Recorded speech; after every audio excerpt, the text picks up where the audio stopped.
Admiral Daeho Kim stood at the massive window of the Galactic Alliance's command center, his eyes fixed on the holographic display, showing a single green dot moving through space. After 30 years of serving in the Alliance's First Contact Committee, this was the strangest situation he had ever seen. "Admiral, we have confirmed it again," said Ji-sun Park, walking quickly into the room with a datapad. "The humans are only sending one ship. Just one." Daeho turned away from the window, his face showing mild confusion. "Show me the latest scans." Ji-sun handed him the datapad. The information was clear. A single vessel, approximately 300 meters long, traveling at standard speed toward Alliance space. The ship's design was elegant but simple, nothing like the massive fleet carriers that most species used for first contact. "What do we know about these humans?" Daeho asked, scrolling through the data. "Not much, Admiral. They achieved spaceflight only 200 years ago. They colonized their solar system, then went quiet for about 50 years. We thought they had given up on space travel." Ji-sun paused, checking her notes. "Then, about 10 years ago, they suddenly appeared on 3 different planets outside their system. No one saw how they got there." Daeho walked to his desk, pressing a button to bring up a larger hologram of the human ship. "And now they want to talk to us. With one ship." "The other Alliance members are worried," Ji-sun said. "The Vraks think it's a trap. The Malorians want to send a battle fleet to meet them. Even the peaceful Lantarians are nervous." "What's the ship's name?" Daeho asked, zooming in on the vessel's hull. "They call it HS Determination, Admiral." Daeho smiled slightly. "Interesting choice of name." Ji-sun moved closer to the hologram, her face lit by its blue glow. "Sir, there's something else. The energy readings from their ship. They don't make sense." "Explain." "Well, the ship is using some kind of drive we've never seen before. It's not leaving any radiation trail, no subspace distortion, nothing we usually see from engines. It's like," she struggled to find the right words, "like it's just deciding where it wants to be."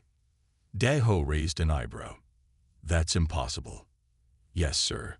It should be." Ji-sun brought up another screen. "And there's more. The ship's power output is weird. Sometimes it reads as barely enough to run life support. Other times," she pointed to a spike in the data, "we get readings that would be enough to power a small sun." Before Daeho could respond, the room's communication system activated. A deep voice spoke in the formal tones of the Vraks. "Admiral Kim, the Council requests your presence. The human ship has sent a message." In the Council chamber, representatives from 30 different species sat in rising tiers around a central platform. Daeho stood on this platform, watching as the human message played. A calm female voice spoke in perfect Alliance standard. "Greetings, Galactic Alliance. I am Captain Sun Li Li of the HSS Determination. We come seeking diplomatic contact. We are 1 day from your borders. We look forward to meeting you." The message ended, leaving the chamber in silence. Finally, a Vraks representative spoke up. "That's it. No formal declarations. No fleet manifestos. No protection demands." "Maybe they're just very confident," Daeho said quietly. "Or very foolish," the Vraks replied. Daeho looked up at the council members, his voice firm. "I recommend we greet them with full diplomatic honors. And," he paused, choosing his words carefully, "I suggest we be very, very observant." As the council debated, Daeho thought about the strange energy readings, the impossible engine, and the simple, polite message. One ship, just one ship. He had a feeling things in the galaxy were about to change. The Alliance's greeting fleet was massive. 500 ships formed a perfect triangle in space, their hulls gleaming under the light of nearby stars. Admiral Daeho Kim had made sure every ship was polished and every crew member was in perfect uniform. If the humans were going to send just one ship, the Alliance would show them what they were dealing with. The HSS Determination has entered our space, Jae-sun announced from her station. They're maintaining their course and speed. On the main screen of the Alliance flagship, the human ship appeared. It was beautiful in a simple way, with smooth lines and a white hull that seemed to glow. No weapon ports were visible, which made several Alliance officers nervous. "Open a channel," Daho ordered. The screen changed to show the bridge of the Determination. Captain Sunma Lee stood in the center, wearing a plain black uniform with silver trim. She smiled warmly. "Admiral Kim, thank you for this impressive welcome," she said, bowing slightly. Daho bowed back, noting how calm she seemed. "Captain Lee, on behalf of the Galactic Alliance, we welcome you. A fleet of 500 ships just to greet little old us." Sun's eyes twinkled. "You shouldn't have gone to so much trouble." Vrak's commander stepped forward. "It is standard protocol to show our strength during first contact." "Ah, I see." Sunma nodded. "Well, we thought it would be rude to overwhelm you with numbers. That's why we came alone." The Vrak's commander's scales turned pale. Before he could respond, Ji-sun spoke up. "Captain Lee, our scans show your crew complement is only 200 people. Is this correct?" "Yes, that's right," Sunmai replied. "More than enough for our needs." The Alliance officers looked at each other in confusion. Most of their smaller ships needed at least 1,000 crew members to operate properly. "Captain," Daho said carefully, "would you be willing to dock with our flagship for face-to-face discussions?" "Of course, Admiral. Though," Sunmai paused, looking at something off-screen, "your docking bay seems a bit small for us. Would you mind if we made it bigger?" Before anyone could say that was impossible, a soft blue light shot from the Determination. Where it touched the Alliance flagship's hull, the metal simply moved. The docking bay stretched and reshaped itself like clay in an artist's hands. In seconds, it was large enough to fit the human ship. Complete silence fell over the Alliance bridge. "There, that's better," Sunmai said cheerfully. "We'll dock in 5 minutes. Oh, and don't worry about the modifications. The metal will return to its original shape when we leave." The screen went dark. Daho turned to his crew, who were all staring at the docking bay camera feed in shock. "Admiral," Ji-sun whispered, "they just reshaped our strongest battle-grade metal like it was nothing, without even touching it." "I know." Daho straightened his uniform. "And they showed us that power in the kindest, most helpful way possible." "Should we be scared?" someone asked. Daho watched as the Determination gracefully moved toward the docking bay. "No," he said slowly, "but we should definitely pay attention." As they waited for the humans to dock, Daho thought about Captain Sun's words. "We thought it would be rude to overwhelm you with numbers." Looking at his massive fleet now, he wondered if perhaps the Alliance had been the rude ones. The docking procedure began, smooth and perfect. Daho took a deep breath and prepared to meet these humans who could reshape metal with light and fly across the galaxy in ways that defied physics. One ship. Now he was starting to understand why they only needed one. The meeting room on the Alliance flagship was filled with representatives from 20 different species. They all watched as Captain Sunmi Lee and her chief engineer Taiwan Kang set up a small silver box on the conference table. "Before we begin formal talks," Sunmai said, "we'd like to show you something." "Taiwan, please explain." Taiwan stepped forward, his friendly face making even the nervous Brax delegates relax a little. "We understand you're all curious about our ship's capabilities, so we thought a small demonstration would help." Admiral Daho Kim leaned forward. "What kind of demonstration?" "A simple one," Taiwan said, touching the silver box. It opened like a flower, revealing a tiny model of the Determination. "This is a real-time projection of our ship. Watch what it can do." The model lifted off the table and hung in the air. Then it disappeared. Suddenly, every screen in the room lit up. They showed the real Determination vanishing from the docking bay. Before anyone could react, The ship appeared near a gas giant 2 systems away. Then it was near a blue star, then beside a black hole. Each jump took less than a second. "Impossible," shouted a Malorian scientist. "The energy needed for such travel would." The determination appeared back in the docking bay, exactly where it had been. "We don't use much energy," Taiwan said simply. "We just take shortcuts." Jai-sun checked her instruments. "Admiral, according to our readings, the determination visited 6 different locations in 5 seconds. Each jump was over 1,000 light-years." The room erupted in chaos. Species that had been enemies for centuries now whispered to each other in shared amazement. A Lantarian dropped her datapad. The Vrak's commander's scales changed to pure white. Sun Mai raised her hand for quiet. "There's more." "Tadwan." The engineer nodded and touched the silver box again. The model determination glowed softly. In space, the real ship did the same. Then it split into 4 perfect copies. "Don't worry," Tadwan said to the panicking Alliance members. "They're all real. We can make more if needed." Daeho found his voice. "You can duplicate your ship. Only temporarily," Sun Mai explained. "It's useful for exploration and emergencies. The copies last about 6 hours." The copies merged back into one ship. The model on the table did the same. "One more thing," Taiwan said. He pressed something on the box. The model determination shrank until it was smaller than a grain of rice, then grew until it filled half the room. Through the windows, they could see the real ship doing the same thing. "Size is flexible for us," Sun Mai said. "Very handy for parking." The ship returned to its normal size. Taiwan closed the silver box as if he hadn't just shown them technology that broke every law of physics they knew. "That's all for now," Sun Mai said. "We have other capabilities, of course, but we don't want to overwhelm you on the first day." The room was silent. Finally, Admiral Daeho stood up. "Captain Lee, I believe I understand now. You sent one ship because one ship is all you needed." Sun Mai smiled.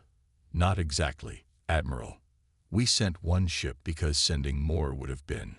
She paused, choosing her words carefully. "Unfair." The Alliance members looked at their massive fleet outside, now seeming far less impressive than it had that morning. "Now then," Sun Mai said brightly, "shall we discuss diplomacy?" Daeho looked at the simple silver box, then at the human ship that could bend reality itself. He had a feeling the word diplomacy was about to take on a whole new meaning. The Vrak spy was very good at his job. He had broken into 17 high-security ships before and never failed. But after 4 hours of trying to sneak onto the determination, he was still stuck at the first door. Security Chief Hajun Choi watched the spy on his screens and sipped his tea. 2 more spies, a Malorian and a Lantarian, were also trying to get in. They weren't having any luck either. "Should we stop them?" asked his assistant. "No need," Hajun said calmly.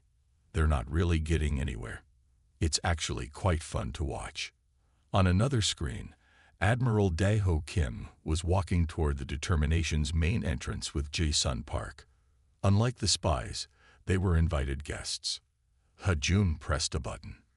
"Captain, our guests are here. And we have 3 others trying the hard way in." "Let the Admiral in," Sun Mai's voice replied. "The others can keep trying if they want. It's good practice for them." The main door opened for Daeho and Jae-sun. Hajun met them in the entry hall. "Welcome to the determination," he said with a friendly smile. "Would you like to see our security center? Your spies are putting on quite a show." Daeho's face turned red. "I don't know what you mean." "It's okay, Admiral. We've known about Alliance spies since before we entered your space." Hajun led them to his control room. "Look, the Vrax is trying to hack our door controls. The Malorian is attempting to scan through our hull. And the Lantarian, well, she's just gotten herself stuck in a time loop. She'll be fine in about 10 minutes. Jae-sun stared at the screens. You knew they were coming. We know many things, He-jun said. For example, we know the Alliance has been watching Earth for 70 years. Now it was Ji-sun's turn to blush. How did you? Your observation posts are very well hidden, He-jun said. We found them about 60 years ago. They were very helpful. We learned all your languages from them. Thank you for that, by the way. Daeho sat down heavily in a chair. So when we thought we were studying you, we were studying you too, He-jun finished. Your technology, your politics, your cultures. Very interesting stuff. On the screens, the Vrak spy had finally given up and was heading back to his ship. The Malorian was still scanning, getting more frustrated by the minute. Would you like to meet the Lantarian? He-jun asked. Her time loop is almost done. She's quite nice. Her name is Lyra, and she likes Earth's flower gardens. We added some to our ship's design just for her visit. Daeho looked shocked. You designed part of your ship just for a spy you knew was coming. Of course. We try to be good hosts.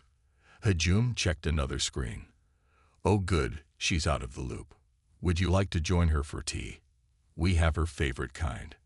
Jae-sun's mouth fell open. You even know her favorite tea. We know everyone's favorites, He-jun said simply. It's easier to make friends that way. As if to prove his point, a door opened to reveal a beautiful garden room. The confused Lantarian spy was there, staring at flowers from her home world. A tea set was ready on a small table. Please, join us, He-jun said. We have so much to talk about. After all, he smiled warmly. We've been neighbors for such a long time.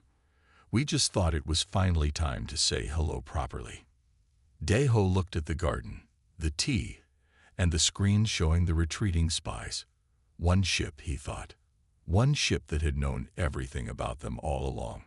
Maybe, he realized, humans were better at spying than anyone had guessed. The Alliance Council chamber was completely silent as Science Officer Min Ji-yoon stood at the center. Her presentation screen showed a simple star map. You think you know what space is, Min Ji said softly. But you're only seeing the surface of a very deep ocean. She pressed a button. The star map changed, showing layers upon layers of reality that no Alliance species had ever seen before. This is what we see, she explained. Your fastest ships take months to cross one sector. We can step through these layers and arrive anywhere almost instantly. Admiral Daeho sat forward. Why are you showing us this now? Because, Captain Sunmai said from her seat, it's time you understood why we really came. Min-ji changed the display again. This time it showed something that made every Alliance member gasp. A massive object, bigger than a planet, moving through space toward their galaxy. We detected this 3 years ago, Min-ji said. It's not from any known space. It's not even from this level of reality. And it's hungry. What do you mean, hungry? Jae-sun asked. It eats space itself, Min-ji explained. It has already eaten 3 galaxies and other layers of reality. Your weapons can't touch it. Your shields can't stop it. But we can help. The room burst into noise. Some council members shouted in fear, others in anger. A few simply sat in shocked silence. Sunmai stood up. We didn't come to join the Alliance, she said clearly. We came to invite the Alliance to join us. Join you? Avrak's counselor asked. But we are 30 species. You are just one. Min-ji smiled gently. Numbers aren't everything. We've spent the last 60 years preparing to protect this galaxy. We have ships that can move between realities. We have weapons that can fight things that shouldn't exist. We have cities bigger than solar systems, hidden in spaces between spaces. She touched her screen one more time. The image showed thousands of human ships, all hiding in layers of reality the Alliance couldn't even see. The Determination isn't our only ship, Min-ji said. It's just the only one we let you see. The others have been guarding you for decades. Daeho stood up slowly. You've been protecting us. From what? Everything. Sun Mai said. Things that swim in dark matter. Beings that eat time. Empires from other realities that want to invade. We stopped them all. Quietly. Carefully. Without letting you know there was even danger. Like parents protecting children. Someone whispered. No, Minji said firmly. Like friends protecting friends who aren't ready for the deeper ocean yet. But now you need to be ready. Because that thing is coming, and we'll need your help to fight it. Our help? Ji-sun asked. But you're so far ahead of us. What could we possibly do? Minji's face lit up with genuine excitement. You think in ways we don't. You see patterns we miss. You have technologies that work on levels we never considered. Together, we could be something amazing. Besides, Sun Mai added, we like you. All of you. Your art, your music, your stories, your dreams. We've been watching you grow, and we think it's time you took your place among the real powers of the universe. The council chamber was quiet again, but this time it was a different kind of quiet. It was the quiet of people beginning to understand just how big the universe really was. So, Minji said, would you like to learn how to swim in the deep ocean? One by one, the council members looked at each other. They had thought they were meeting a new species. Instead, they were meeting their hidden guardians, their secret protectors, their unknown friends. And now they had to decide if they were ready to become something more. The Alliance ships hung in space, divided into two groups. On one side, those who wanted to fight against the humans. On the other, those who wanted to join them. In the middle, the determination floated peacefully, waiting. Admiral Dae-ho Kim stood on his bridge, watching the split in the Alliance grow wider. The Vraks led the resistance, their battle fleet of 200 ships ready for war. The Lentarians led those who wished to learn from humanity, their ships decorated with peace symbols. This is madness, Ji-sun said, checking the battle readings. The Vraks really think they can win against the humans. Fear makes people do foolish things, Dae-ho replied. The main screen lit up, showing Captain Sun Mi's face. She looked sad, but not worried. Admiral, the Vraks fleet is charging weapons. We should probably show them why that's a bad idea. How? Dae-ho asked. Sun Mi smiled. Remember how we showed you one ship can become 4? Would you like to see what else we've been hiding? She pressed a button. Suddenly, the space around the determination seemed to ripple. Like curtains being pulled back, the empty space revealed what was behind it. 10,000 human ships appeared. They had been there all along, hidden in plain sight. Ships of all sizes, from tiny scouts to massive carriers that made Alliance battleships look like toys. They formed a sphere around the Alliance fleet, a perfect wall of advanced technology. By the stars, Ji-sun whispered. Don't worry, Sun Mi said. These aren't warships. They're mostly science vessels, exploration ships, and teaching craft. We brought our teachers, not our soldiers. On the other side of the fleet split, the Vraks ships quickly powered down their weapons. Now then, Sun Mi continued, let's talk about that thing that's coming to eat our galaxy, shall we? We have about 6 months before it arrives, and we'd really like to work together on this. A new voice cut in, the Vraks fleet commander. You could have conquered us at any time, he said shakily. Why didn't you? Because that's not who we are, Sun Mi replied. We don't want subjects or servants. We want partners, friends, people to explore the deeper ocean with us. The Vraks ships slowly moved away from their attack position. One by one, they joined the group that wanted to work with the humans. Smart choice, Sun Mi said warmly. Now, who would like to see what's in these ships? We have libraries of impossible things, gardens of time flowers, windows that look into other universes. And that's just the basic stuff. The Alliance ships began to move together again, fear turning to curiosity. Admiral Kim, Sun Mi said, would you do us the honor of being first? We have something special to show you. Daeho looked at his crew, saw the wonder in their eyes. "What is it?" "A room where you can hold a star in your hands," Sunmai said. "And then we'll show you how to build one." The bridge crew gasped. Ji-sun's eyes went wide. "Oh, and Admiral," Sunmai added with a smile. "Remember how we said the Determination was just one ship? Well, it's also a school. And class is about to begin." Looking at the massive fleet of human ships around them, Daeho finally understood. The humans hadn't sent one ship to impress them or frighten them. They had sent one ship to invite them to class. And now, as the Alliance fleet moved together again, united in curiosity rather than divided by fear, it was time for their first lesson in how the universe really worked.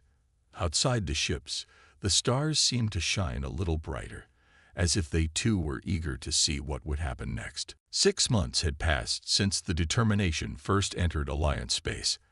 Admiral Daeho Kim stood in the impossible room, watching his fellow Alliance members learn to bend reality itself. Min Ji-yoon moved among the students, helping a young Vrax shape light into solid forms.